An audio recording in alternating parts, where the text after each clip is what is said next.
বউকে সাথে নিয়ে শুয়ে থাকার মজাটাই আলাদা। কিন্তু যাদের বউ নেই তারা কাকে সাথে নিয়ে শোবে? বিশ্বাস করেন গতকাল রাত ঠিক 12:30 এই ভিডিওটা আমার সামনে আসে, যেখানে একটি ছেলে বলছে বউকে সাথে নিয়ে শোয়ার মজাই নাকি আলাদা। কিন্তু কথা হচ্ছে যাদের বউ আছে তারা না হয় বউকে সাথে নিয়ে শোবে, কিন্তু যাদের বউ নেই তারা কাকে সাথে নিয়ে শোবে? জন্মের পর থেকে আজ পর্যন্ত সাথে নিয়ে শোয়ার জন্য কেবলমাত্র এই কোলবালিশটাকেই পাশে পেয়েছি।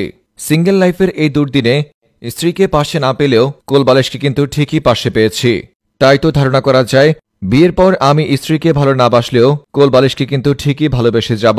কেননা কবি বলেছে, দুর্দিনে যে তোমার পাশে শোয় সেই তোমার প্রকৃত বউ। যদিও যে কবি এটা বলেছে সেই কবির বউ পরদিন তাকে ডিভোর্স দিয়ে চলে গেছে। বউকে সাথে নিয়ে শোয়ার এই কাহিনী নিয়ে বিস্তারিত দেখুন রিপোর্টার বেড়াউজ্জামান বেড়া রিপোর্টে। বউকে নাকি পাশে রেখে শুয়ে থাকার মজাই আলাদা। আচ্ছা বুঝলাম, বউকে পাশে রেখে না হয় শুইলাম, কিন্তু বউটা পাবো কোথায়? বউ কি কোনো জিনিসপত্র যে কারো কাছ থেকে ধার এনে কয়েকদিন শুয়ে তারপর আবার দিয়ে দিব? জন্মের পর থেকে আজ পর্যন্ত নিজের বলে যদি কারোর সাথে শুয়ে থাকি তাহলে সেটা হচ্ছে আমার এই কোলবালিশ। বিশ্বাস করেন গতকাল রাত ঠিক 12:30 এই ভিডিওটা যখন আমার সামনে আসে ঠিক তখনই কলিজাটা ছাতছাত করে জ্বলে উঠেছে। চিন্তা করেন একটা জন্মগত সিঙ্গেল যুবকের সামনে রাত 12:30 কেউ একজন বলছে বউকে সাথে নিয়ে শুয়ে থাকার মজাই আলাদা।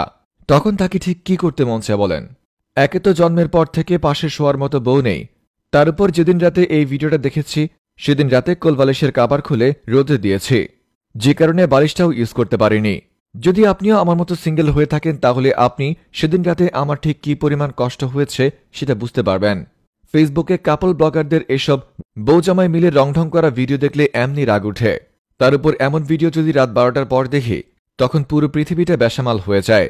সত্যি বলতে কি জানেন, এই একাকিত্বের জীবনে কোলবালিশই একমাত্র সঙ্গী যে কিনা আপনার দুর্দিনে কেবল আপনার সাথে থাকবে।